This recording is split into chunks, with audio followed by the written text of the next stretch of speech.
সকালবেলার এই সূর্য ওঠার মুহূর্তটা দেখতে আমার খুব ভালো লাগে। বাপের বাড়ি থাকার কারণে সকাল সকাল ঘুম থেকে উঠেই মাঠের ধারে চলে আসতাম সূর্য ওঠা দেখব বলে। সকালের এই ঠান্ডা ঠান্ডা পরিবেশ, ধান গাছগুলোর ওপর শিশির পড়েছে, হালকা হালকা কুয়াশা, এক অপূর্ব সুন্দর। নমস্কার, আশা করব আমার পরিবারের সকলে খুব ভালো আছেন। সকালটা সুন্দর হলে সারা দিনটা খুব সুন্দর করে কাটে। বেশ অনেক কটা দিন বাপের বাড়িতে থাকা হলো, এবার বাড়ি ফেরার পালা। একটু মন খারাপ তো অবশ্যই আছে, যতবারই বাড়ি ছেড়ে আসি না কেন সেই প্রথম দিনকার মতো মন খারাপ হয়। সময়টা ছিল দুপুরবেলা।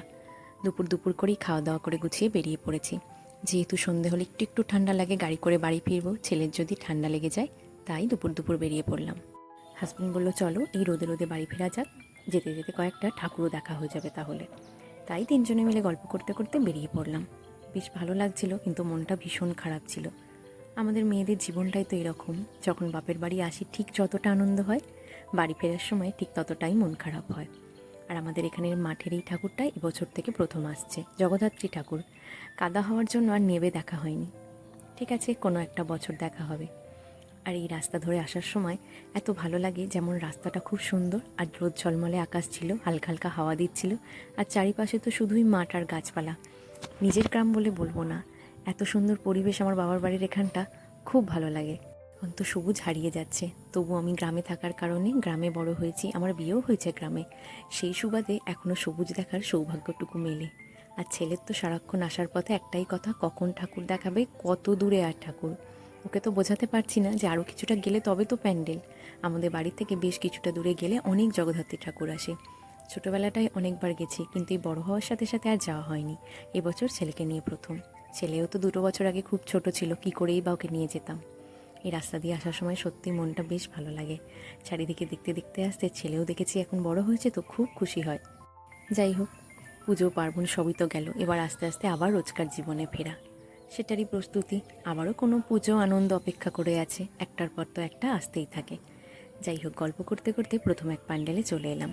প্যান্ডেলটা করেছিল খুব সুন্দর, আর দুপুর হওয়ার কারণে এত ফাঁকা ছিল, এত ভালো করে ঠাকুরগুলো দেখতে পেরেছি, মনটা যেন আরোই ওখানে ভালো হয়ে গেছিল।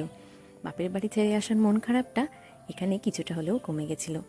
ভেতরটা এত সুন্দর কারুকার্য শিল্পকলা ছিল, না দেখলে বিশ্বাস করা যাবে না। খুব সুন্দর থিমের পুজো, হয়তো সবটা বুঝতে পারিনি, কিন্তু নিজের মতো করে যতটা বুঝতে পেরেছি, ছেলে যেটুকুনি জিজ্ঞেস করেছিল ওকে ওর মতো করে বুঝিয়েছি।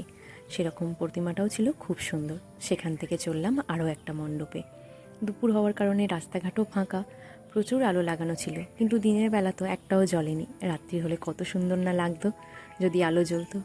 ছেলে আর একটু বড় হোক, একদিন রাতের বেলা ঠাকুর দেখাতে নিয়ে আসবে একটা বছর। রাস্তার ধারে বিভিন্ন দোকান খোলা, বিভিন্ন খাবারের দোকান খোলা, কি মজাই না হচ্ছিল। আর এখানের এই ঠাকুরটা করেছিল খুব সুন্দর। প্যান্ডেলের ভিতরটা ছিল পুরো চিড়িয়াখানার আদলে, ছোট ছোট জন্তু জানোয়ার, প্রচুর পাখি লাগানো আছে। ছেলে বলছে মনে হয় চিড়িয়াখানাতেই চলে এসেছি।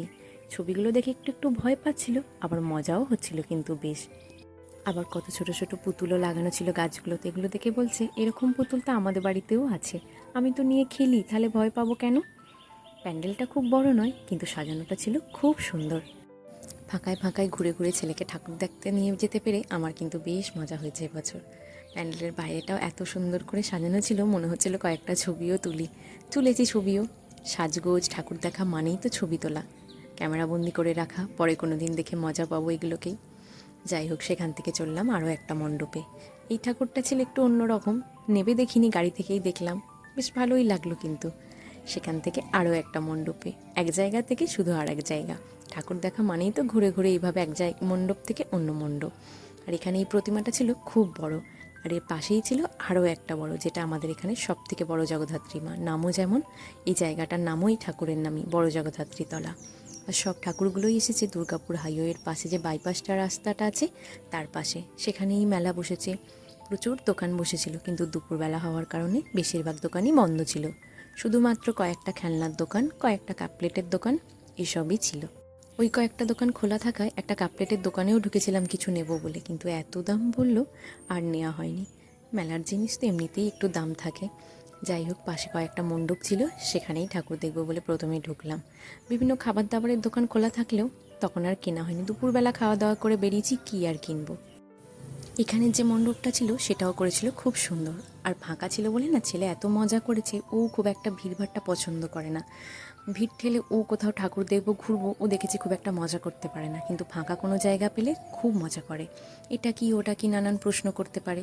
ভেতরের কারুকার্যটাও ছিল মণ্ডপের একদম নিখুঁত, দারুণ সুন্দর হয়েছে। এবছর যাই হোক প্রতিটা পুজোই মোটামুটি বেশ ভালো কেটেছে। আর এবছর সব থেকে যেটা মজার লেগেছে, আমার ছেলেটা একটু বড় হয়ে গেছে, ওকে সাথে নিয়ে ঠাকুর দেখতে পেরেছি, ওকে দেখাতে পেরেছি, সব থেকে খুশি হয়েছি আমি। ঠাকুর ফাকুর দেখে এবার বাড়ির পথ ধরেছি। এখান থেকে আমাদের বাড়ি আর 10-15 মিনিট। ছেলেরও এবার একটু একটু ঘুম পেয়ে গেছে। দুপুরবেলা বেরিয়েছে, খাওয়া দাওয়া করে ঘুমটা হয়নি। যেতে যেতে বলছে, মাম্মাম বাড়ি গিয়ে আমাকে একটু ঘুম পাড়িয়ে দেবে। অস্বস্তি হচ্ছে, ছেলে মানুষ দুপুরবেলা তো ভাত ঘুম দেয় একটা, তাই ওর আর ভালো লাগছে না। বকতে বকতে চলে এলাম একেবারে বাড়ির কাছে, সেই ভাঙাচোরা রাস্তা। আমাদের বাড়ির সামনের এই রাস্তাটা খুব বাজে, বৃষ্টি হলে তো আর কথাই না। হেঁটে যেতে যে কী কষ্ট হয় তখন, সে আর কি বলবো। যাই হোক, গ্রামের মানুষ আমরা সব কিছুতেই অভ্যস্ত। আমার বাপের বাড়িতে যেমন মাঠঘাট, এখানে শুধু বাগান আর গাছপালা। দুটো জায়গাই আমার খুব ভাল লাগে। তবু তো সবুজের মাঝে আছি, সব কিছুর থেকে দূরে। এবার ঢুকে পড়লাম একেবারে আমাদের বাড়ির রাস্তা ধরে। আর কিছুক্ষণ পরেই বাড়ি ঢুকে যাব। আজকের গল্পটা এখানেই থাক, নতুন আবারও একটা গল্পে দেখা হবে।